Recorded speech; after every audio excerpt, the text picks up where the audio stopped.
wabarakatuh. Alhamdulillahi rabbil alamin, wassalatu wassalamu ala asrafil anbiya'i wal mursalin, amma ba'du. Bapak-bapak, ibu-ibu dan pengurus takmir masjid yang saya hormati, pertama-tama kita bersyukur pada Allah Subhanahu wa taala pagi ini diberikan nikmat yang paling besar. Kata Rasulullah, orang yang bisa melaksanakan sholat subuh berjamaah ini seakan-akan memiliki dunia beserta isinya. Berarti kita pada pagi ini memberikan nikmat yang sangat besar oleh Allah Subhanahu wa taala. Kedua kalinya rahmat dan salam semoga dicurahkan kepada Nabi Muhammad sallallahu alaihi wasallam. Bapak Ibu yang saya hormati, saya hanya memberikan pengantar tidak terlalu panjang karena saya ingin lebih banyak tanya jawab daripada pengantar, karena ini bicara fikih sedikit saja. Saya diminta untuk membicarakan tema tentang bagaimana hukumnya zakat gaji dan zakat profesi. Ini zakat gaji ini seperti punya gaji yang tetap, seperti misalnya jadi PNS itu gajinya tetap, atau misalnya itu menjadi direktur bank itu yang gaji tetap, atau profesi misalnya dia itu menjadi pengacara, jadi dokter. Nah, bagaimana, apakah wajib zakat atau tidak? Ini nanti yang menjadi diskusi agak panjang. Saya memulai dari konsep zakat dulu. Kita tahu bahwa zakat ini kalau hafalan kita ini rukun iman yang keempat. Tapi kalau di hadis rukun iman yang ketiga. Ini beda hafalan kita. Karena Rasulullah menyatakan buniyal Islamu ala khamsin. Syahadatu an la ilaha illallah Muhammadur Rasulullah. Kemudian wa iqamus shalah wa itauz zakah wa shaum ramadhana wa hajjul baiti. Tapi kalau kita menghafal rukun Islam itu syahadat, sholat, puasa, zakat, baru haji. Jadi biar beda. Jadi zakat ini bagian daripada rukun iman. Maka kalau orang itu meyakini sholat tapi tidak meyakini zakat, itu berarti ini tidak Islam. Dari mana kita tahu? Waktu Abu Bakar itu menjadi khalifah pengganti Rasulullah ini, ada kitab bersejarah namanya Qitalul Murtadin, memerangi orang-orang yang murtad. Itu yang dimaksud Qital Murtadin itu memerangi orang yang tidak mau bayar zakat. Itu artinya apa? Zakat itu posisinya sama dengan sholat. Kemudian di dalam Al-Quran ini perintah zakat itu diulang-ulangi sebanyak 84 kali, selalu berdampingan. Kalau perintah sholat, perintah zakat, wa iqamus shalah wa itauz zakah, pasti terus begitu. Betapa pentingnya posisi zakat sama dengan posisinya dengan sholat. Katanya ulama tasawuf menyatakan bahwa Allah itu mengajarkan kepada kita hubungan baik kita dengan Allah juga harus hubungan baik dengan manusia. Atau kalau dibalik, posisi hubungan manusia ini sama dengan hubungan dengan Allah. Ini yang kedua.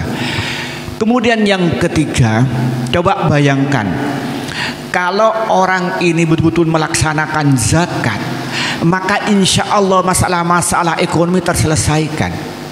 Ini terbukti dalam sejarah pada pemerintah Umar bin Abdul Aziz pada tahun 99 Hijriah ini, karena Umar bin Abdul Aziz ini agak tegas. Orang yang tidak bayar zakat itu diambil secara paksa. Ini ternyata ini dia memimpin selama 3 tahun ini, ternyata tidak ada satupun orang miskin. Coba bayangkan, apa buktinya tidak ada orang yang menerima zakat? Karena saking kayanya. Kalau sekarang kalau ada BLT ya antri orang gitu ya. Bahkan kita berterima kasih kepada pimpinan. Waktu pemerintah Abdul Aziz itu ditawarkan orang menerima zakat tuh sampai zakat banyak belum ada yang menerima. Kemudian dicari siapa orang yang punya hutang dibayarin dari harta zakat. Ini terlunasi, masih harta zakat masih tersisa.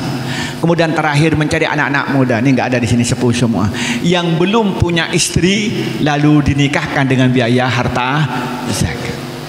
Ini kalau sampai pergi ke Arab Saudi, kalau penduduk asli Arab Saudi sekarang ini tidak bisa menerima zakat karena orang kecukupan.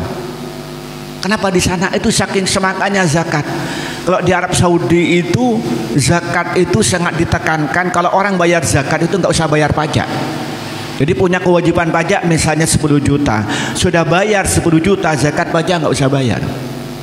Begitupun di Emirat, di situ itu kalau harta zakat harus dikirim ke luar negeri. Kira-kira kalau Indonesia bagaimana? Nanti pilihan sendiri. Artinya zakat ini hubungan dengan Allah itu sangat penting, juga hubungan dengan manusia itu sangat penting. Pada pertemuan kali ini saya tidak membicarakan tentang hikmah zakat, tapi bicara fikih.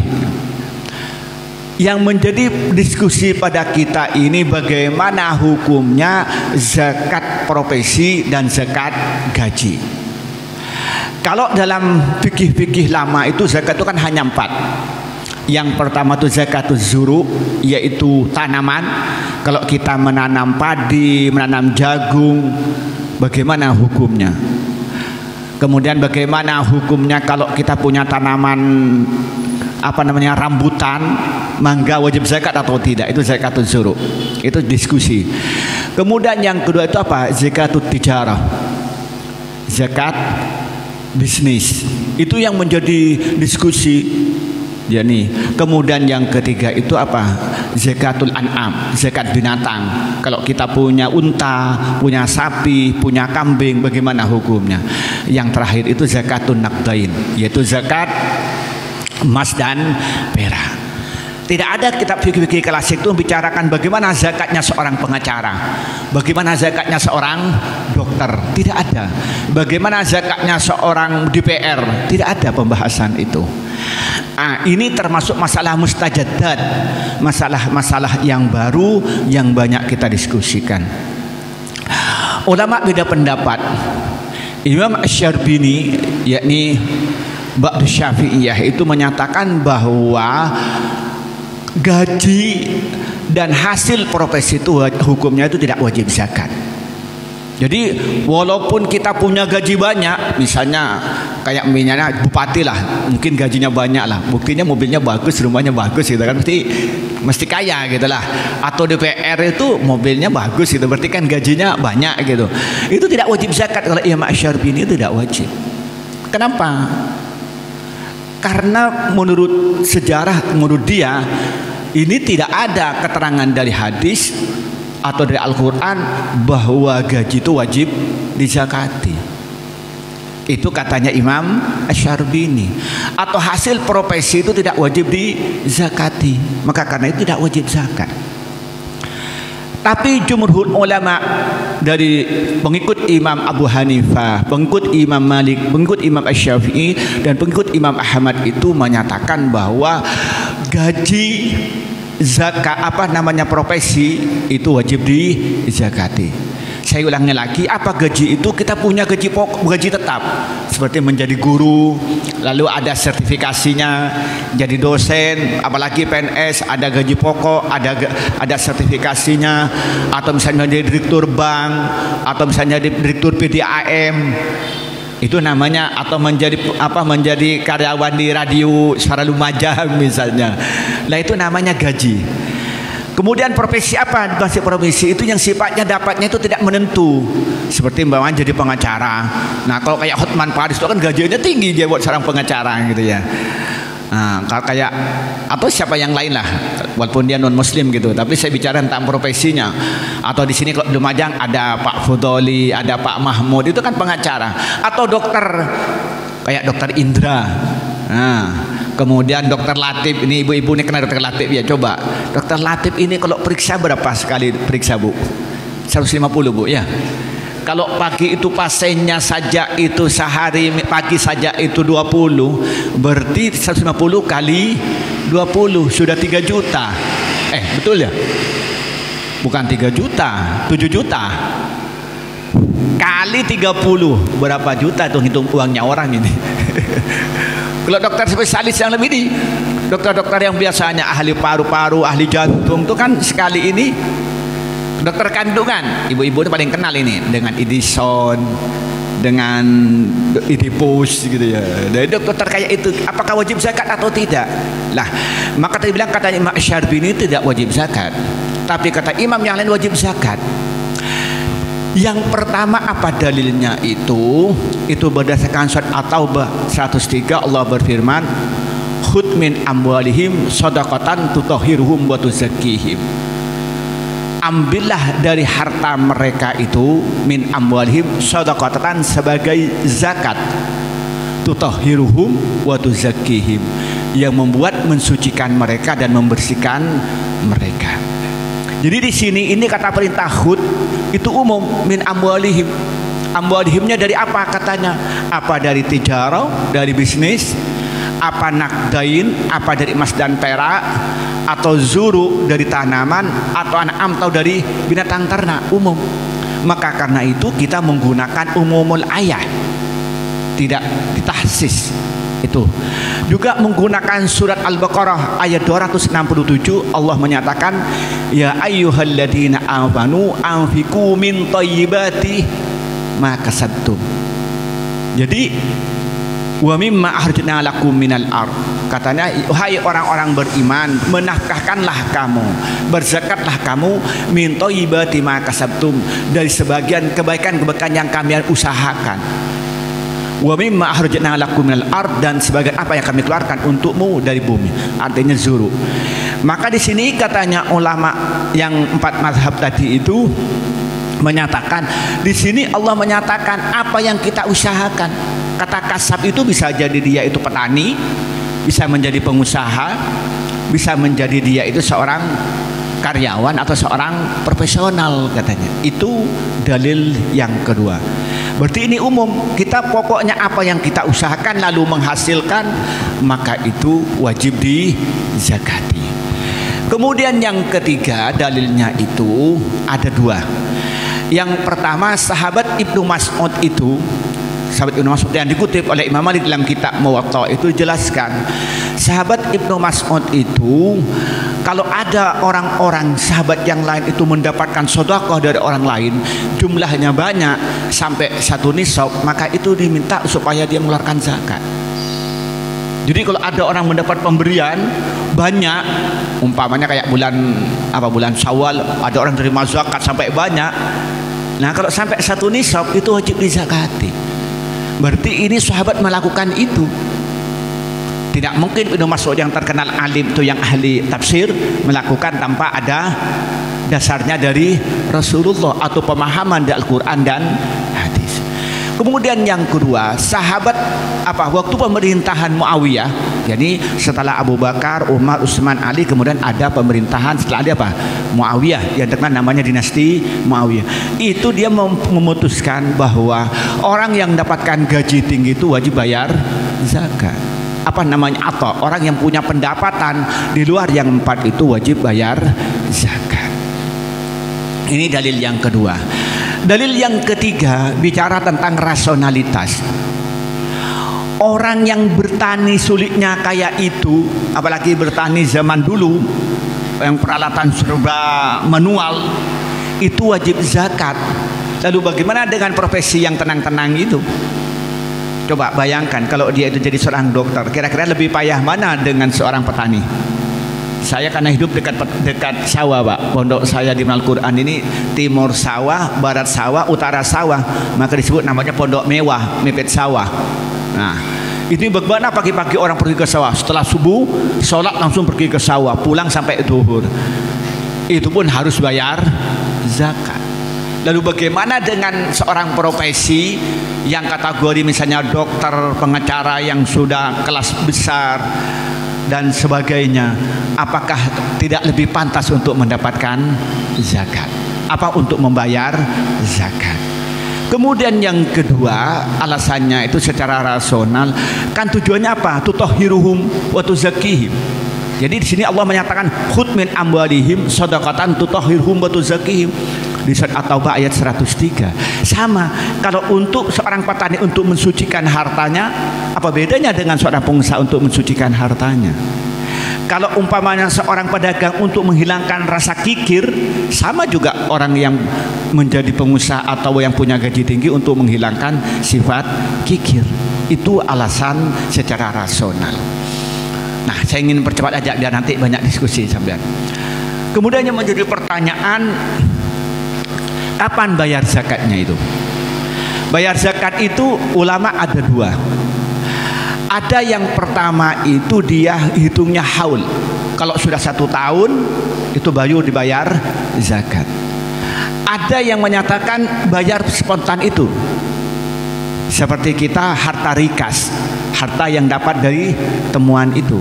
Itu menyatakan bahwa itu harus dia itu harus dibayar spontan. Tapi ada yang menyatakan 1 tahun. Tapi ulama-ulama kontemporer kayak Yusuf Qaradawi itu cara menjelaskannya begitu.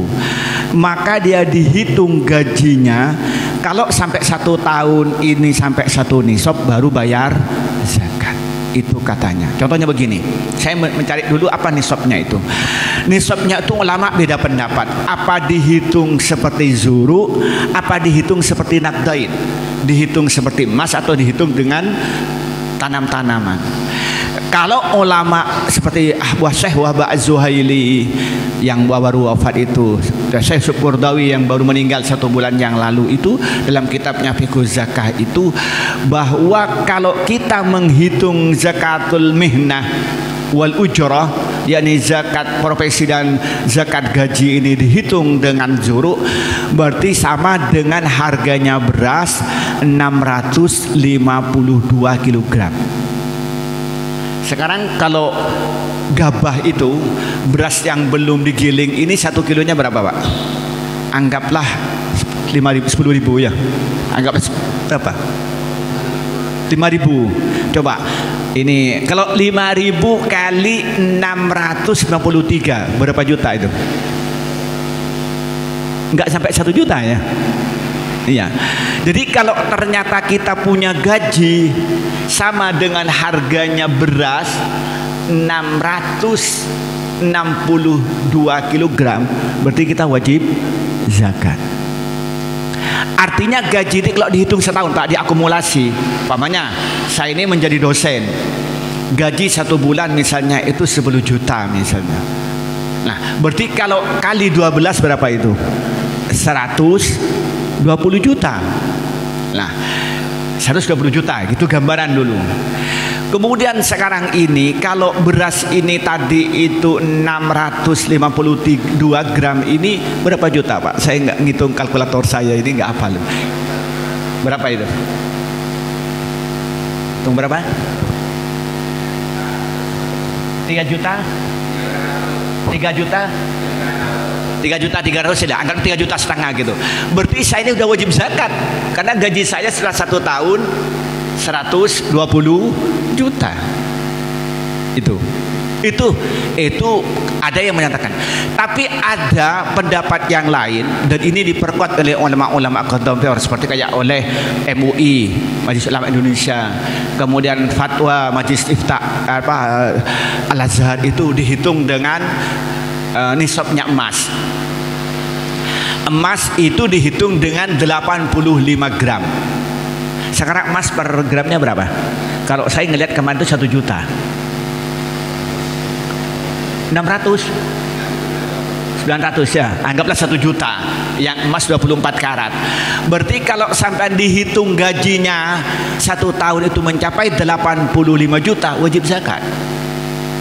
Kalau umpamanya dokter setelah diakumulasi pendapatan, dia periksa di rumah sakit, praktek di rumahnya, apalagi yang masih dokter aktif, dia PNS dapat gaji. Kalau dihitung gajinya mencapai 85 juta, itu berarti wajib zakat. Apalagi kalau dihitung dengan zuru, waduh wajib zakat semua ini. Guru SD pun harus bayar zakat. Jadi kalau dihitung emas, kalau kita dapat gaji, kalau saya misalnya, ini saya kan punya gaji umpamanya 120 juta. Padahal zakatnya kalau pakai nakdain, pakai emas itu 85 juta. Berarti kita sudah wajib zakat karena sampai 1 nisab. Itu yang ketiga. Yang keempat, zakatnya berapa? Nah, juga beda pendapat. Ada yang menghitung seperti zuru, berarti 5%. Ada yang hitungnya seperti naqdain, yaitu 2,5%. Jadi bapak-bapak ini, ibu-ibu ini berarti wajib mengeluarkan zakat itu kalau pakai hitungan emas berarti 2,5%. Nah, kalau dia punya gaji 100 juta berarti zakatnya itu satu bulannya itu satu tahunnya 2.500.000. Nggak banyak, Bu, tapi eman mau dikeluarkan gitu kan. Nggak banyak tapi eman. Nah, ini yang terakhir. Saya ingin bertanya jawab aja dulu karena tidak ingin terlalu banyak saya yang ceramah. Loh, bagaimana cara menghitungnya? Ulama beda pendapat. Apa dari gaji kotor? Apa setelah dipotong kebutuhan mendasar? Jadi kalau dia itu seperti menghitung seperti zuru, berarti itu dihitung apa adanya. Kalau sampai misalnya dia panen misalnya 1 ton, ya 1 ton itu berarti 50 kilo itu harus dikeluarkan. Kalau sampai panen itu misalnya 10 ton, berarti setengah ton harus dikeluarkan. Itu kalau menghitungnya zuru. Kalau hitungnya emas berarti 2,5%.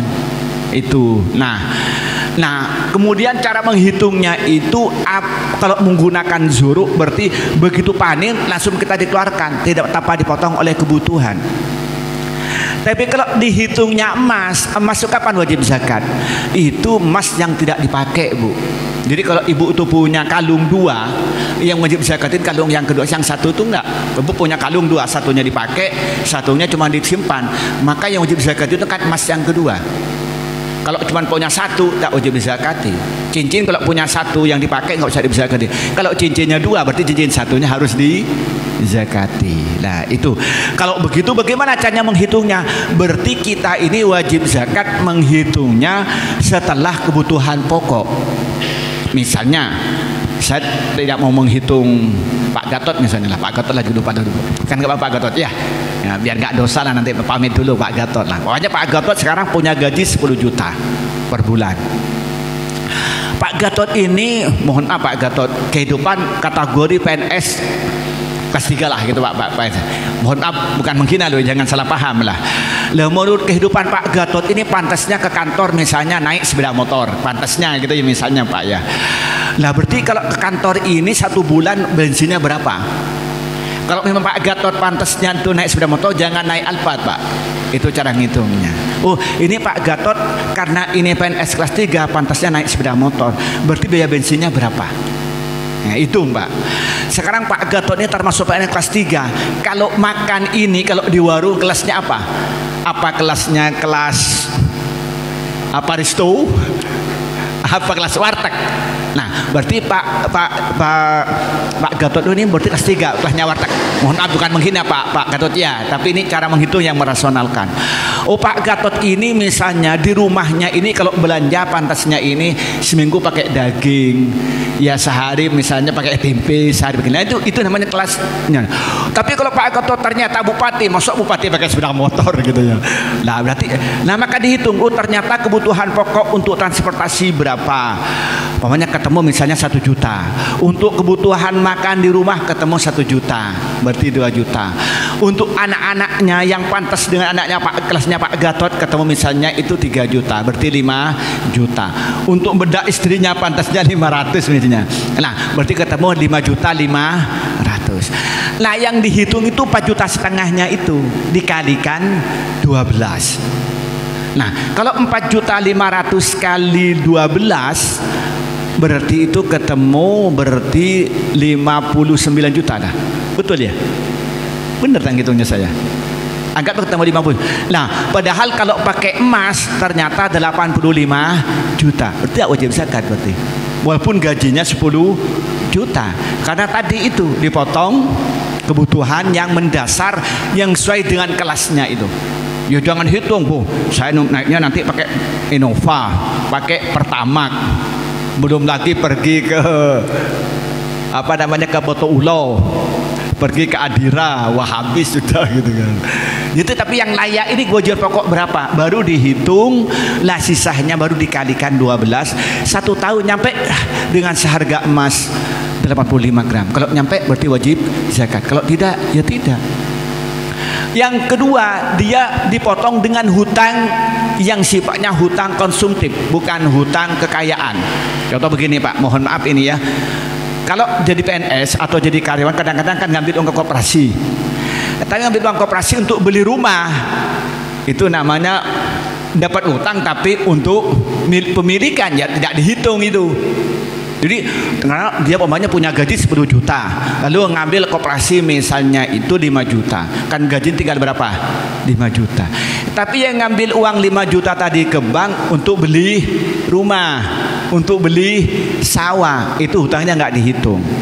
Tapi kalau dia itu hutang uang ke koperasi, misalnya kalau karyawan itu ternyata untuk kebutuhan mengobati anaknya dan sebagainya, itu namanya menjadi hutang yang pasif ya, hutang yang tidak aktif, maka itu dihitung untuk mengurangi beban tadi hitungan zakat itu. Jadi kesimpulannya begini nih, saya ingin, ini sudah 30 menit, jadi begini. Zakat profesi atau zakat hasil gaji dan profesi wajib zakat atau tidak? Maka ulama beda pendapat. Kata Imam Asy-Syarbini tidak wajib zakat karena itu tidak pernah dilakukan oleh Nabi dan tidak dalam hadis, tidak dalam Al-Quran. Tapi kata Imam jumhur ulama, pengikut Imam Abu Hanifah atau Hanafiyah, pengikut Imam atau Malikiyah, dan pengikut Imam atau Syafi'iyah, dan pengikut Imam atau Hanabilah, maka hukumnya itu wajib mengeluarkan zakat profesi dan zakat gaji. Apa adalnya berdasarkan umumul hadis dan umumul ayah. Umumul ayah itu firman Allah dalam surat Al-Baqarah ayat 267, Allah menyatakan bahwa ya ayyuhalladzina amanu anfiqu min thayyibati ma kasabtum. Ini bahwa kita diwajibkan mengeluarkan zakat sebagian apa yang kita hasil usaha kita. Yang kedua surat At-Taubah ayat 103, Allah berfirman, katanya khudh min amwalihim shadaqatan tutahhiruhum wa tuzakkihim. Di situ umum juga bahwa disuruh ambil sebagian hartanya orang kaya sebagai apa? Sebagai sedekah. Sedekah diartikan di sini adalah zakat. Nah, karena menggunakan innamas shadaqah itu kan begitu, itu juga artinya sedekah adalah zakat. Kemudian yang ketiga itu berdasarkan amaliyah ba'du sahabat, yaitu sahabat Ibnu Mas'ud, ternyata kalau ada orang mendapat pemberian yang sampai 1 nisab diwajibkan zakat. Dan juga pemerintahan Muawiyah, orang-orang yang mendapatkan gaji yang nyampe 1 nisab juga wajib bayar zakat. Kemudian yang ketiga, kita itu menggunakan pendekatan rasional. Kalau orang yang bertani itu kan juga hasil usaha dan pekerjaannya repot, kok wajib zakat? Sementara juga seorang profesi dan karyawan juga usaha dan kerjanya lebih gampang, apakah lebih pantas untuk bayar zakat? Kemudian yang ketiga, kenapa di dulu itu tidak banyak riwayat orang itu dapat gaji tidak bayar zakat? Karena kalau dulu itu orang kaya itu tajir dan petani besar, tidak ada namanya kuli itu gajinya banyak kecuali gaji sekarang gitu. Nah, maka karena itu tidak banyak riwayat dulu itu. Kenapa? Dulu itu kan hidup sederhana, orang bertani, berdagang. Kalau namanya kuli itu pasti gajinya kecil. Tapi kalau sekarang seorang kuli lebih kaya daripada pengusaha. Maka karena itu termasuk masalah mustajadat. Itu yang. Kemudian yang kedua, apakah diwajibkan itu haul? Yang kedua itu memang setelah dihitung mencapai 1 nisab. Cara menghitungnya nisab itu ulama beda. Ada yang dihitung dari gaji kotor atau dari penghasilan kotor, tapi ada yang berpendapat itu setelah dipotong kebutuhan pokok yang mendasar. Nah, sisanya itu baru dihitung kalau nyampe 1 nisab itu maka wajib zakat. Apa nisabnya? Ada yang menggunakan zuru, ada yang menggunakan naqdain. Tapi jumhur ulama menghitungnya pakai emas. Ya, ini seharga emas 85 gram. Tapi kalau pakai zuru berarti seharga beras 652 kilogram. Nah, kapan zakatnya dikeluarkan ini? Itu ada yang menyatakan haul harus dihitung 1 tahun, ada yang begitu dapat boleh dikeluarkan. Tetapi kata Imam Abu Hanifah boleh ta'jiluz zakah. Contoh, saya ini perhitungan saya wajib zakat sudah karena pendapatan 120 juta. Boleh kita setiap gaji saya mengeluarkan zakat. namanya ta'jiluz zakah. Kenapa? Khawatir nanti kalau nanti 2,5 juta mengeluarkan kan eman. Tapi kalau setiap bulan kita mengeluarkan itu apa namanya itu 250.000, itu kan roto enteng gitu kan, roto enteng keluarkan 250.000 kita keluarkan untuk dapat gaji kita keluarkan, kan enak gitu, lebih enteng gitu daripada nanti mengeluarkan begitu banyak. Nah itu boleh namanya ta'jiluz zakah. Itulah pengantar dari diskusi pagi ini. Saya ingin mendengarkan pertanyaan-pertanyaan baik yang berkenaan dengan tema ini atau masalah yang lain. Mohon maaf kalau kelihatannya monoton karena fikih tidak banyak goyonannya. Jadi kalau fikih ini kan harus saklek bahasanya. Kalau nanti dibawa goyon bisa keliru nanti pengertiannya. Persilakan barangkali ada pertanyaan, persilakan. Monggo para jamaah yang akan bertanya. Ya, persilakan masalah tema ini atau masalah yang lain Ibu. Yang dianggap penting. Nama dulu Pak ya. Nama jam. Terima kasih Yai, barusan sudah banyak ilmu yang kita dapat, mudah-mudahan manfaat dan barokah. Ini masalah mengenai zakat. Zakat adalah merupakan rukun iman yang keempat dan wajib dikeluarkan dengan syarat sudah mencukupi dengan nisab. Kami mohon untuk dijelaskan bahwa Yai tadi menyampaikan bahwa yang wajib mengeluarkan zakat adalah yang sesuai dengan nisab. Ini dari masyarakat yang terjadi Yai, karena mungkin ini wajib tapi kurang sadar atau kurang menyadari. Kalau itu pun dikeluarkan, insya Allah umat Islam akan makmur dan akan sejahtera. Tapi dari itu mungkin dari pihak pemerintah wadah untuk kita menyalurkan zakat di mana, dan mungkin sosialisasinya kemana, ini dari masyarakat mungkin kurang paham, kurang bisa tepat sasaran, karena ini wajib untuk dikeluarkan. Jadi kami mohon kepada Yai untuk bisa menyampaikan dengan detail dan bagaimana pelaksanaan dan teknisnya dari pihak yang zakat dan yang menerima dan yang menyalurkan. Mohon izin Yai. Terima kasih. Ya, terima kasih. Yang pertama ini zakat adalah kewajiban agama. Seperti yang sampaikan tadi bahwa Al-Quran itu memerintah zakat itu sebanyak 84 kali bersamaan dengan perintah sholat. Artinya kalau kita merasa wajib melaksanakan sholat, seharusnya kita merasa wajib untuk melaksanakan zakat. Tapi kadang-kadang kita tuh lebih senang melaksanakan sholat daripada melaksanakan zakat. Bahkan kalau orang kaya itu lebih senang itu berulang-ulang datang ke Mekah melaksanakan ibadah haji, ibadah umrah daripada memberikan santunan pada fakir miskin yang di sekitar rumahnya. Karena pemahaman kita tuh lebih banyak kepada transidentalnya kita ini, kepada sifatnya ibadah mahdhah. Itu yang pertama. Kemudian yang kedua, kita ini belum ada kesadaran yang sempurna tentang pentingnya zakat. Maka kita ini pahami zakat yang banyak itu adalah zakat fitrah saja. Maka ketika Ramadan rajin orang itu melaksanakan zakat fitrah. Tapi zakatul mal itu sangat sedikit yang punya kesadaran. Beberapa penelitian itu menyatakan kalau dihitung disebut namanya potensi zakat di Indonesia ini tidak mencapai 50% dari potensi itu yang tercapai. Kemudian yang ketiga, masalah undang-undang zakat sudah jelas. Undang-undang yang terakhir itu undang-undang itu tahun 2000 undang-undang yang terakhir itu tahun 2011 itu sangat tegas sekali aturannya. Ada zakat yang sifatnya lembaga yang di bawah pemerintah langsung disebut namanya Basnas, Badan Amil Nasional Zakat itu, Badan Amil Zakat Nasional itu. Kemudian yang swasta ada Lasnas, Lembaga Amil Zakat Nasional yaitu. Nah, kemudian Lasnas itu di Indonesia yang paling banyak yang kita kenal itu paling tidak kalau milik NU ada Lasnu, kalau di Mahmud ada Lasmu, kemudian ada misalnya Nurul Hayat, kemudian IDSF, banyak sekali lembaga amil zakat yang sesuai dengan undang-undang. Maka kita ini yang ketepatan PNS untuk Lumajang kan lebih banyak menurunkan zakatnya melalui Basnas.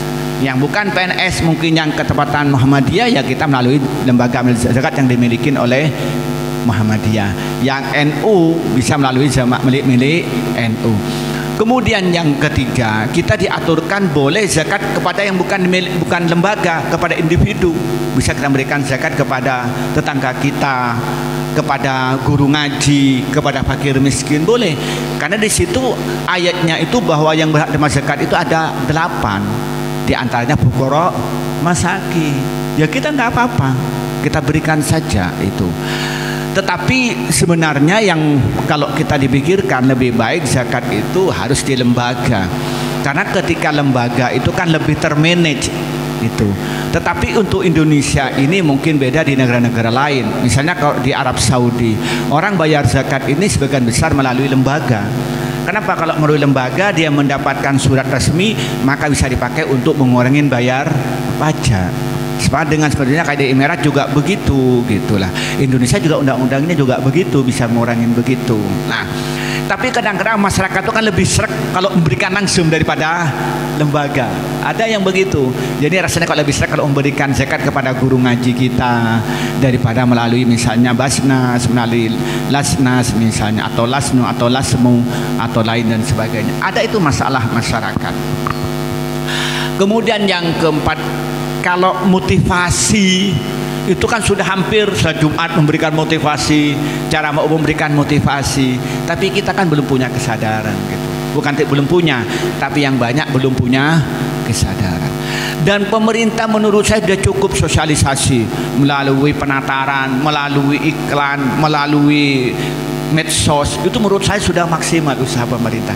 Cuman kita itu belum sadar. Bukan tidak tahu, tapi tidak tahu menahu menurut saya. Masalah undang-undang, masalah tentang pentingnya zakat. Nah, kemudian yang kelima, mungkin kita kewajiban, maka di sini ini ada undang-undang yang sangat dipermudah. Ada lembaga amil zakat daerah. Artinya, kayak masjid di sini ini bisa membuat lembaga amil zakat daerah. Tidak harus ikut yang miliknya NU, Lasnu atau milik Muhammadiyah atau lembaga yang besar. Jadi masjid ini bisa membuat lembaga amil zakat daerah. Nah, mungkin kita ini kalau bisa membuat lembaga amil zakat daerah dengan aturan yang diikuti yang agak banyak yang harus kita selesaikan, itu berarti kan paling tidak kita bisa menghimpun zakat paling tidak dari jamaah. Nah, itu bisa juga gitu. Itu sekarang pemerintah itu sangat mempermudah kita. Ada lembaga amil zakat sifatnya nasional, bisa namanya Lasda, lembaga amil zakat daerah. Nah, itu menurut saya kita bisa ambil bagian. Di samping kita ini bisa memberikan penyuluh-penyuluh kepada masyarakat tentang zakat, yang kedua kita mempraktekkan bagaimana manage zakat itu bisa menjadi zakat yang produktif. Nah, zakat itu sekarang banyak zakat-zakat yang produktif. Nah, umpamanya zakat itu bisa nanti dibuat untuk membantu ibu-ibu membuka warung. Mungkin zakat nanti ibu-ibu tuh bisa membuka toko dan sebagainya. Mungkin nanti itu infak zakat itu bisa dipakai untuk memberikan beasiswa anak-anak yang pinter sehingga nanti setelah pulang bisa mengembangkan masjid ini gitu dan sebagainya. Itu tergantung kita mau nggak gitu. Karena pemerintah itu memberikan undang-undang tahun 2011 itu menurut saya tentang lembaga amil zakat itu baik Basnas atau Lasnas itu sangat mudah dan gamblang menurut saya. Kemudian situ diatur kemudian bagaimana amilnya boleh ngambil berapa persen dari pendapatannya, itu tuh rinci sekali. Nah, ya itu menurut saya jawabannya. Jadi artinya kita ambil bagian untuk lebih agresif untuk sosialisasi tentang zakat ini. Itu mungkin. Ya, persilakan barangkali ibu-ibu. Baik, sebelum ke yang lain mungkin dari Ketua Takmir bisa menjelaskan itu mengenai UBZ di Masjid Darul Falah. Iya, enggak. Ya. Monggo persilahkan. Assalamualaikum warahmatullahi wabarakatuh. Terima kasih Kiai terkait dengan zakat ya. Kalau di masjid ini sudah ada lembaganya yaitu OBZ, kepanjangan tangan dari Basnas ya. Sehingga program di Masjid Darul Falah ini selalu berjalan setiap tahun dalam rangka menampung zakat mal, zakat fitrah, dan termasuk sedekah infak dari umat yang ada di sekitar. Alhamdulillah tetap berjalan dan perolehannya alhamdulillah bisa mencukupi apa yang menjadi kebutuhan daripada warga yang ada di sekitar masjid. Ada hal yang perlu kami tanyakan dari zakat ini, ya, baik zakat profesi maupun yang lain, ya, terkait dengan zakat profesi. Seorang suami biasanya setelah mendapatkan gajian ini biasanya uang itu diserahkan kepada istri bahkan sampai dengan struk gajinya. Jadi untuk meyakinkan pada istri, gaji itu diserahkan beserta dengan struk gajinya. Nah, ini yang berkewajiban mengeluarkan zakat ini suami yang punya pendapatan atau istri yang pada saat itu menerima gaji dari suami. Kadang-kadang kalau sudah masuk ke kantong istri, ini untuk ditarik lagi ini cukup berat ya.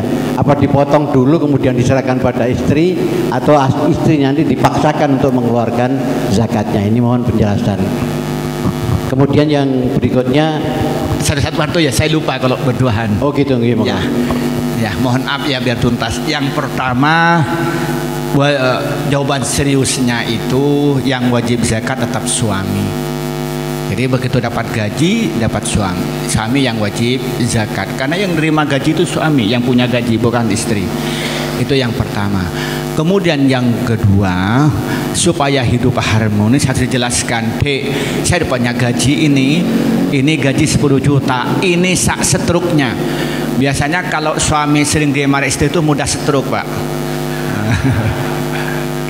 Karena tadi dapat sak setruknya jadi mudah setruk.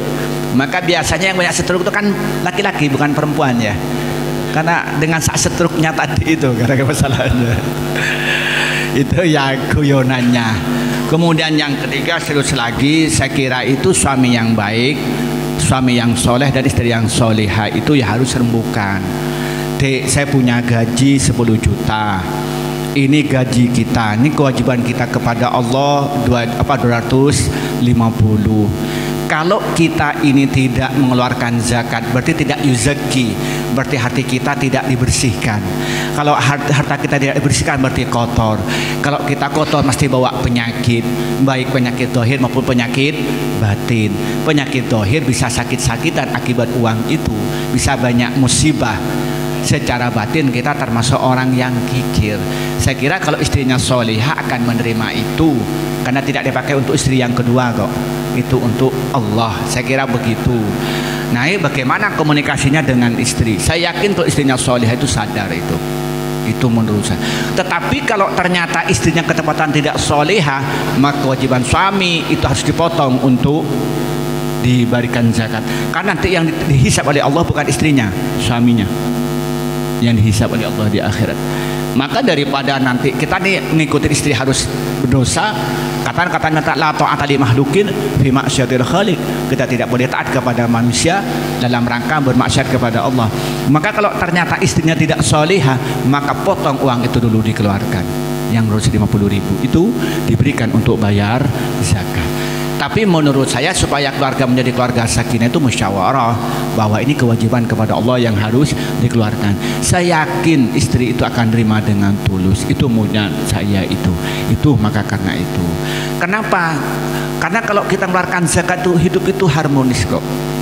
Saya yakin Allah, karena di dalam hadis diceritakan, hadis yang panjang, setiap hari itu Allah menurunkan malaikat 2.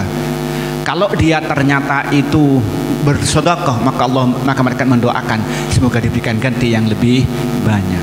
Tapi kalau tidak mau mengeluarkan, maka didoakan oleh malaikat semoga hancur apa yang dimilikinya. Kan begitu kan? Kata-kata zakat itu artikan huwan nama, artinya berkembang. Nah, saya kira itu diberikan kesadaran pada istri, tapi nggak usah dimarahin dulu, diajak ngomong. Tapi kalau ternyata nggak bisa, harus dipotong dulu, karena tidak dia yang akan dihisab oleh Allah. Itu. Terima kasih. Berikutnya dalam rangka kehati-hatian, dalam rangka kehati-hatian. Setiap selesai menerima gaji itu kita sisihkan 2,5%-nya Nah ini tidak menunggu haul, ya. Tidak menunggu haul. Jadi setiap bulan kita ambil 2,5% dalam rangka kehadian. Dibagikan langsung saat itu atau menunggu 1 tahun, ya. Nah ini kata Imam Abu Hanifah itu dalam kitab Syarh Ma'anil Asani oleh Abu Ja'far itu boleh namanya ta'jiluz zakah. yakni kita sebelum jatuh tempo kita langsung mengeluarkan zakat, enggak ditabung lagi, langsung diberikan. Itu boleh katanya Imam Abu Hanifah. Boleh, namanya ta'jiluz zakah, mensegerakan zakat belum waktu tiba, itu boleh. Itu niatnya gimana ya? Niat bayar zakat. Niat zakat atau sedekah itu? Niat zakat. Zakat. Jadi bilang saya ingin bayar zakat sebelum jatuh tempo. Itu niatnya hati kita kalau bahasa Indonesianya. Yang bahasa Arabnya namanya nawaitu ta'jilaz zakah. Kalau bahasa Arabnya, bahasa Indonesianya kita niat bayar zakat sebelum jatuh tempo. Itu boleh. Karena nanti kalau ditabung, jangan-jangan nanti kalau butuh diambil lagi tabungannya itu. Nah, repot lagi gitu kan. Maka di sini namanya ta'jiluz zakah. Seperti kalau saya umpamanya, saya dapat uang, maka saya itu mesti keluarkan setiap bulan itu. Nah, begitupun juga yang lain. Ternyata saya dapat koreksian, dapat aja keluarkan, dihitung 2,5%-nya berapa, atau dilebihkan lah menjadi 3% lah. Masuk terlalu pelit sekali daripada Allah gitu ya, ngepas sekali gitu ya, kita keluarkan. Jadi, oh ternyata mendapat ini, oh ternyata saya mendapat koreksian, oh dapat uang, oh ternyata saya ngajar di pasca, menerima uang 5 juta, dihitung itu berapa, langsung kita keluarkan. Karena kalau nunggu nanti banyaknya mikir-mikir ini, wah kalau 3 juta eman-eman ini itu kan itu. Coba bayangkan, Indonesia itu ada seorang kaya, itu kekayaannya itu sebanyak 147 triliun. Berarti kalau dikeluarkan zakatnya kurang lebih sekitar 3,4 triliun. Kan mikir-mikir, Pak. Iya, kalau cuma uangnya cuma 10.000, which kecil. Kalau sampai kayak itu, mikir-mikir. Bahkan kalau katanya Bill Gates itu punya kekayaan berapa katanya? 2.400 triliun. Kalau 2,5% berapa triliun yang harus dikeluarkan? Katanya Mbak Gatot mikir-mikir gitu kan. Itulah beratnya zakat itu. Kenapa kita perlu kesadaran. Jelas ya? Ya, berikutnya. Yang terakhir cuman apa telinga saya yang keliru mendengarkan. Tadi ada penjelasan bahwa zakat ini termasuk rukun iman. Termasuk penanya tadi juga begitu. Rukun Islam. Ya, itu. Rukun Islam. Tadi biar tidak keliru, Pak. Biar tidak keliru. Tadi saya mendengarkan termasuk rukun iman. Padahal dunia Islam ala khamsin, syahadatu la ilaha illallah wa anna Muhammad Rasulullah wa iqamus shalah wa ita'iz zakah. Berarti rukun Islam. Ya, sehingga tadi ya, masuk penanya pertama tadi juga ikut-ikut rukun iman akhirnya aja. Terima kasih. Ya, rukun Islam ya. Mungkin saya keliru ngomongnya pikirannya ya. Persilakan yang lain. Mungkin saya ada yang tanya, monggo. Oh, dulu ya. Terima kasih. Assalamualaikum warahmatullahi wabarakatuh. Yang saya tanyakan gini Pak Yai, misalkan kita sebagai pegawai negeri kan ada gaji pokok Pak Yai. Dari penjelasan Pak Yai tadi saya agak bingung. Biasanya gaji pokok itu dipotong zakat ataupun dihitung secara matematika dulu. Suatu contoh, kita gajinya 3 juta. Ya, suatu contoh kita gajinya 3 juta. Kemudian untuk kebutuhan sehari-hari misalkan buat beli bensin, transport, buat bayar listrik, misalkan bayar PDAM, misalkan yang benar, saya tanyakan yang benar yang dikeluarkan untuk zakat itu yang mana? Jadi saya bilang tadi itu ulama beda pendapat apa gaji pokok atau gaji kotor kalau bahasa kita, atau pendapatan kotor atau neto setelah dipotong kebutuhan pokok. Maka ulama jumhur menyatakan itu setelah dipotong kebutuhan pokok yang sesuai dengan kehidupan dia, tidak berlebihan. Kenapa saya sama-sama disebutkan? Karena banyak yang berpendapat juga dalam realitasnya menghitung dari gaji pokok atau gaji kotor atau pendapatan kotor. Tetapi kalau saya lebih setuju dengan dipotong kebutuhan yang sesuai dengan standar hidupnya. Nah itu, maka umpamanya dia gaji kotor, gaji pokok sekian, kemudian take home fee-nya sekian, berarti ketemu misalnya, ternyata karena dia itu jadi PNS misalnya 3A, gajinya 3,5 juta, dengan sertifikasinya 3 juta, ketemu berarti 7 juta. Nah 7 juta itu apa dihitung kali 12, apa saja dipotong dengan setelah untuk PDAM, listrik dan sebagainya. Maka saya bilang ulama beda pendapat. Saya lebih setuju setelah dipotong untuk kebutuhan pokok. Walaupun saya pribadi saya menghitung gaji kotor.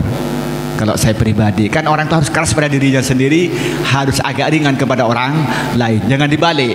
Kalau saya pakai hitung hukum yang gaji kotor, bukan gaji bersih. Tapi kalau saya menghitung setelah dipotong kewajiban itu kalau pada orang lain. Maka saya bilang ini pendapat ada dua, tergantung milih yang mana. Terima kasih. Ya, terima kasih kembali. Ya, silakan. Ada Pak. Tidak harus masalah zakat ya, mungkin masalah yang lain. Persilakan, mungkin ibu-ibu ada yang terpikirkan. Ya, tapi kalau masih masalah zakat yang monggo. Ya, persilakan. Ya, ya. Assalamualaikum warahmatullahi wabarakatuh. Ya. Yang saya ingin tanyakan tadi belum sempat disinggung, zakat itu dihitung penghasilan dari dua suami istri satu keluarga, atau kalau misalnya dua-duanya suami istri ini bekerja kan, apakah dijadikan satu ataukah masing-masing itu nantinya? Ya, terima kasih. Yang dihitung. Terus satu lagi ya masih berkaitan, bagaimana kalau dalam satu tahun itu si suami ini penghasilnya berkurang, beda dengan lebih besar daripada penghasilan istri. Ya, yang pertama itu dihitung secara individu. Ya, ini kalau ternyata suami istri sama-sama menghasilkan, misalnya sama PNS atau sama-sama jadi dokter, ya misalnya, maka dia dihitung sendiri-sendiri, suaminya sendiri, istrinya sendiri. Kalau ternyata misalnya istrinya yang nyampe 1 nisab, suaminya tidak, ya suami tidak wajib. Sebaliknya umpamanya suami yang nyampe 1 nisab, istrinya tidak, umpamanya suaminya gurunya PNS, masih sertifikasi lagi, kepala sekolah lagi, sedangkan sedangkan istrinya itu guru honorer, belum sertifikasi, kan berarti suaminya wajib zakat, istrinya tidak wajib zakat. Umpamanya sekarang sama-sama guru honorer, istrinya 3 juta, istrinya tidak dikumpulkan, nggak dihitung sendiri-sendiri. Ternyata kalau sendiri suaminya nggak nyampe 1 nisab, ya nggak wajib. Walaupun kalau ketika dikumpulkan menjadi 1 nisab, tidak. Itu karena zakat itu adalah kewajiban individu. Beda dengan bisnis yang sifatnya kolektif, beda lagi hitungannya. Tapi kalau zakat mihnah dan zakatul ujrah itu individu, beda dengan zakat tijarah atau zakatul an'am, beda. Itu cara penghitungannya. Itu. Kemudian yang kedua, kita ini terutama umpamanya profesi, ya maka dihitung rata-rata. Maka karena itu kenapa ulama itu banyak berpendapat itu zakat itu harus haul 1 tahun. Jadi setelah akumulasi akhir tahun, nyampe enggak seharga emas 83 gram, atau sampailah dengan beras yang seberat 652 kg itu di akhir tahun, maka itu bersamanya itu haul. Ternyata umpamanya sekarang pendapatan misalnya 10 juta, besok 5 juta, besok 1 juta, kemudian lagi 10 juta. Nah kalau dihitung rata-rata nyampe enggak seharga emas 85 gram? Kalau nyampe wajib zakat, kalau tidak ya enggak. Jadi tidak harus linear, bisa jadi fluktuatif, atau tidak harus konstan, atau tidak harus fix, bisa jadi fluktuatif. Tapi kalau dihitung rata-rata, nyampe enggak pendapatan 1 tahun itu kalau dihitung, diakumulasi, nyampe seharga emas 85 gram, atau sampaikah dengan seharga beras itu sebanyak 652 kg. Itu cara menghitungnya. Jelas kira ya? Oke. Silakan, ada yang pertanyaan berikutnya. Tidak harus masalah zakat. Kalau ada pertanyaan, ibu-ibu. Lah, pertanyaan pulang lah. Itu ada pertanyaan satu. Kadang pertanyaan terakhir kapan pulangnya katanya. Ibu-ibu sudah mau masak katanya, ini sudah berseru. Iya, enggak. Assalamualaikum warahmatullahi wabarakatuh. Waalaikumsalam warahmatullahi. Mohon izin Yai, yang saya tanyakan tentang zakat profesi yang dialami seorang profesi PNS, di mana tadi yang disampaikan sama Abah Mastur itu 2,5% tiap bulan. Dan ketika tadi saya telaah, ketika zakat yang dikeluarkan itu dari zakat yang kotor, zakat yang dikeluarkan dari seorang pengeluaran yang tak terhingga sisanya, maka itu tidak bisa dianggap 2,5%. Saya contohkan, saya sebagai seorang PNS, saya setiap bulan ada gaji pokok sama tunjangan, tetapi di dalam prakteknya itu kita dipotong 2,5% langsung. Yaitu bagaimana mengantisipasi agar dari gaji pokok dan tunjangan itu kita bisa mengeluarkan zakat sepenuhnya. Kemudian yang kedua, pertanyaannya zakat dari gaji pokok sama tunjangan, keluarga tak terhingga, misalkan 1 bulan tinggal 1 juta, apakah itu dianggap langsung dipotong 2,5%? Itu yang pertama. Kemudian yang kedua, tadi yang panjenengan sampaikan itu ada batasnya untuk kita berdoa zakat. Berdoa untuk zakat. Niatnya. Oh, niat. Selama ini yang saya niati hanya zakat fitrah. Untuk yang zakat yang saya keluarkan 2,5% tiap bulan, saya tidak pernah niat, Yai, karena memang tidak tahu bagaimana prosesnya untuk kita diberitahu bahwa kita sudah zakat. Kemudian yang terakhir, legalitas untuk kita memenuhi kewajiban sebagai seorang muslim, tadi yang disampaikan rukun Islam, bagaimanakah kita bisa mengetahui bahwa kita sudah menyerahkan zakat, misalkan tadi di Basnas, apakah kita bisa memperoleh bahwa atas nama A sudah zakat? Jadi kita bagaimana legalitas biar masyarakat ini tahu sebagai seorang profesi baik PNS maupun karyawan swasta. Legalitas atau realitas? Legalitasnya bahwa ya. Saya sudah zakat. Iya, oke. Jadi saya sudah memenuhi kewajiban sebagai seorang Islam. Nah, itu saja, Yai. Kurang lebihnya mohon maaf. Wassalamualaikum warahmatullahi wabarakatuh. Ya, terima kasih. Yang pertama tadi pertanyaannya tentang apa neto atau bruto gitu ya, kalau bahasa ekonominya. Saya bilang bahwa ulama beda pendapat. Ada yang pendapat menyatakan dari gaji kotor dengan kumpulan baik gaji pokok dan take home pay atau tunjangan, itu namanya bruto. Itu ada yang berpendapat begitu. Tapi ada yang berpendapat itu neto setelah dipotong kebutuhan pokok. Nah, mungkin dalam konteks Basnas hal ini itu mengikuti pendapat yang tadi bruto. Artinya ada pijakan hukum kalau dilakukan, tidak salah. Undang-undang juga ada dan juga itu dalam fikih itu boleh. Nanti menurut tidak ada masalah. Tetapi kalau umpamanya menghitungkan neto setelah dipotong kebutuhan pokok, tidak salah karena juga ada pijakan hukum. Itu yang pertama. Kemudian yang kedua, masalah niat. Maka Rasulullah menyatakan innamal a'malu binniyat wa innamal likulli imri'in ma nawah.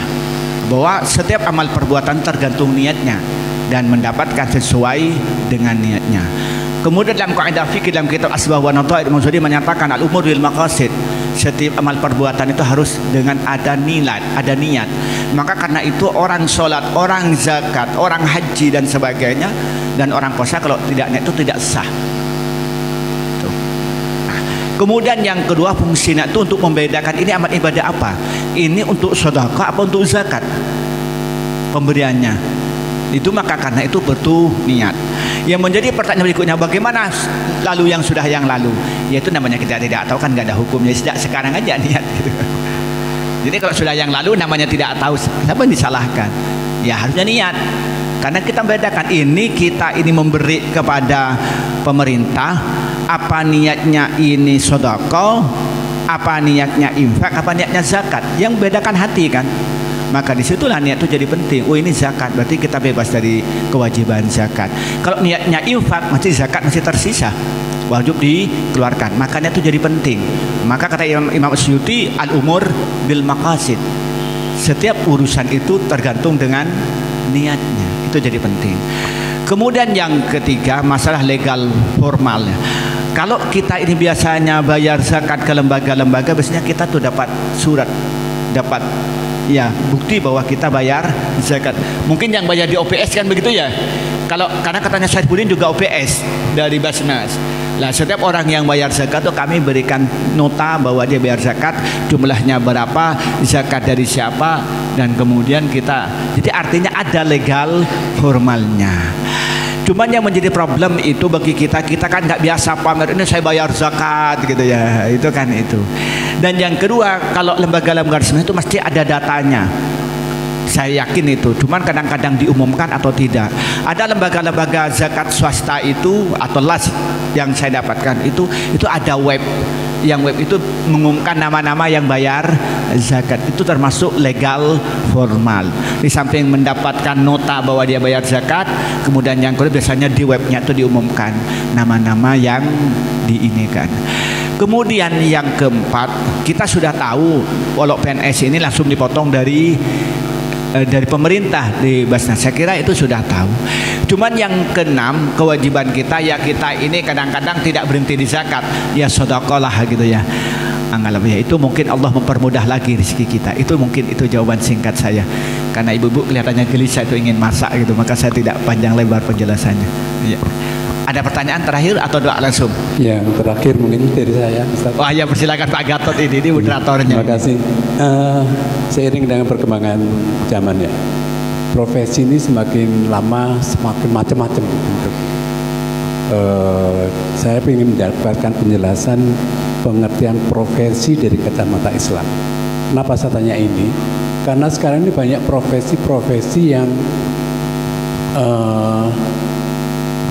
niatannya merugikan, bukan niatan, pada intinya merugikan, banyak merugikan. Misalnya di YouTube ataupun di media sosial lainnya kan banyak. Yang penting payu tekku gitu ya, sehingga penghasilannya banyak banget. Tapi itu merugikan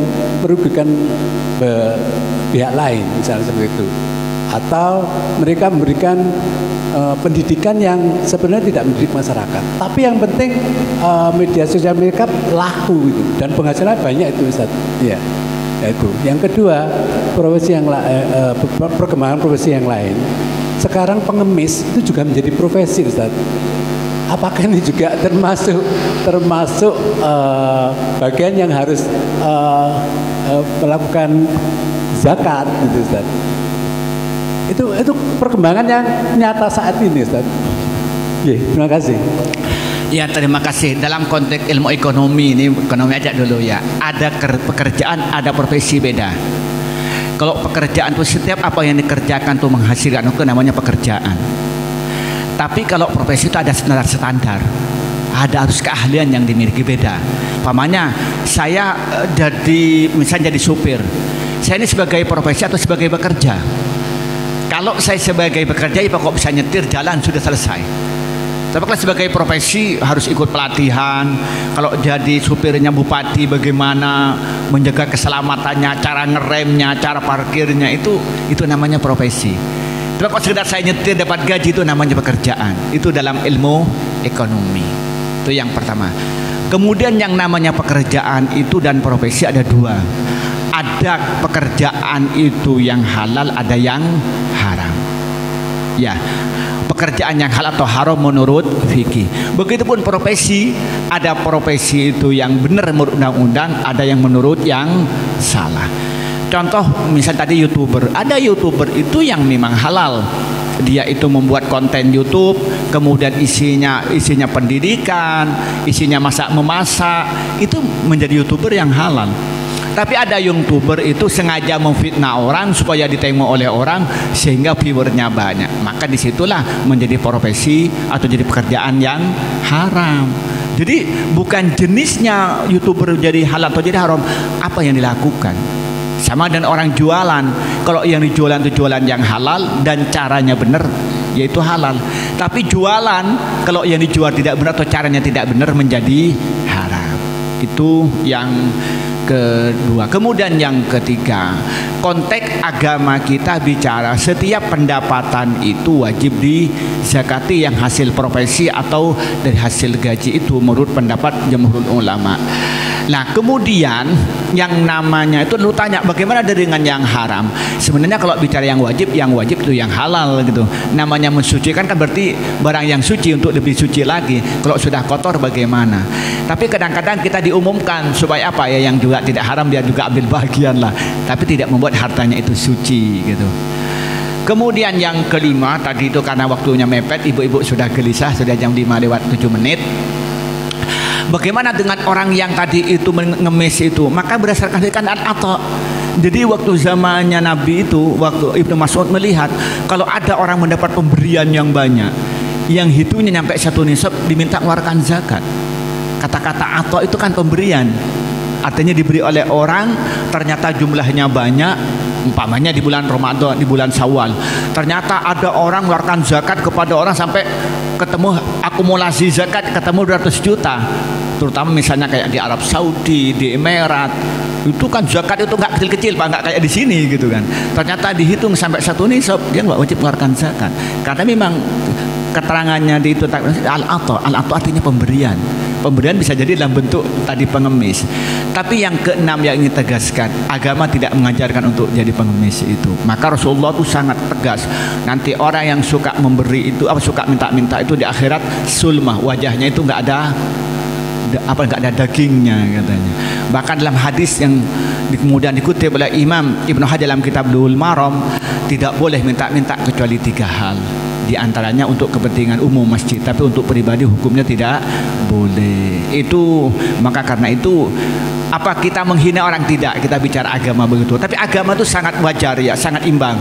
Orang yang kaya disuruh zakat, suruh sedekah, suruh infak, tapi yang miskin disuruh bekerja dan menjaga kehormatan. Itu seimbang. Itulah Islam.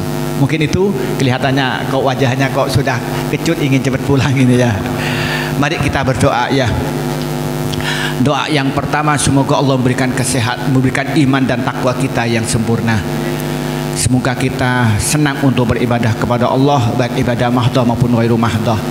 Kita senang untuk melaksanakan sholat jamaah, waktu kita senang untuk beramal soleh, berzakat, berinfak.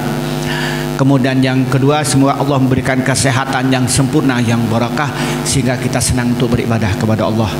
Yang ketiga, semoga Allah itu memberikan keluarga yang sakinah, keluarga yang menyenangkan, yang laki-laki istri dan anak keturunan yang baik dan sempurna, bagi yang perempuan suami dan anak yang menyenangkan, dan tetangga dan teman yang baik yang bertakwa kepada Allah. Kemudian yang keempat, semoga oleh Allah kita ini diberikan kehidupan yang bahagia di dalam mengarungi kehidupan dunia dan akhirat. Kemudian yang terakhir, pada saatnya meninggal dunia semoga diberikan iman dan takwa, diselamatkan dari siksa kubur, diselamatkan dari siksa neraka. Ala hadiniyah wa la kulli niyatin shalihah. Al-Fatihah. A'udzubillahi minasyaitonir rajim. Bismillahirrahmanirrahim. Alhamdulillahirabbil alamin arrahmanir rahim maliki yaumiddin.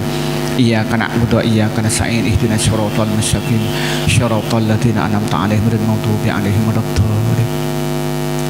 Bismillahirrahmanirrahim. Alhamdulillahirabbil alamin wassalatu wassalamu ala asyrafil anbiya'il mursalin. Allahumma ja'alna wa auladana wa tubna wa zawjatina wa tilmizatina wa talamizana min ahli tuqa wal ilmi wal hikmati wal haibati wal ghina wa syukri wa syahati wan najati wan najahi. Allahumma a'inna ala dzikrika wa syukrika wa husni ibadatika. Rabbana lana min ladunka rahmatan wa hayyi lana min amrina rasyada. Rabbana hab lana min azwajina wa dhurriyyatina qurrata a'yun waj'alna lil muttaqina ملكا إماما اللهم اكفنا بحلالك عن حرامك ونفقتك عمن سواك اللهم لا سهل إلا ما جعلته سهلا وأنت تجعل الحسن إذا شئت سهلا اللهم ارزقنا ملكا عظيما ودرجة رافعة نافعة مباركة وعلوما كثيرة نافعة مباركة ورزقا واسعا كثيرا نافعا مباركة وحفظا للقرآن العظيم وتأسيس المعاهد الإسلامية وقناطير من الذهب والفضة والخيل مثل الحرث والبيوت والسيارات وعقلا ذكيا وفهما قويا وحفظا قويا وحكمة طيبة وبدنا صحيحا وقلبا خالصا سليما سجعا ربنا اغفر لنا ولوالدينا كما ربيانا صغيرا ربنا اغفر لنا لخلتنا سبقنا بالإيمان ولا تجعل في قلوبنا خلا الذين آمنوا ربنا إنك غفور رحيم اللهم إنا نسألك علما نافعا ورزقا واسعا وشفاء من كل داء وسقم ربنا أدخلنا مدخل صدق وأخرجنا مخرج صدق واجعل لنا من لدنك سلطانا نصيرا ربنا آتنا في الدنيا حسنة وفي الآخرة حسنة وقنا عذاب النار سبحان ربك رب العزة عما يصفون وسلام والحمد لله رب العالمين الفاتحة الحمد لله رب العالمين الرحمن الرحيم مالك يوم الدين إياك نعبد وإياك نستعين اهدنا الصراط المستقيم صراط الذين أنعمت عليهم غير المغضوب عليهم ولا الضالين. Dari syaraf nabinya mohon maaf. Wassalamualaikum warahmatullahi wabarakatuh. Terima kasih Ustaz. Para jamaah yang berbahagia, demikianlah pengajian Ahad pagi di pagi hari ini. Terima kasih atas perhatiannya.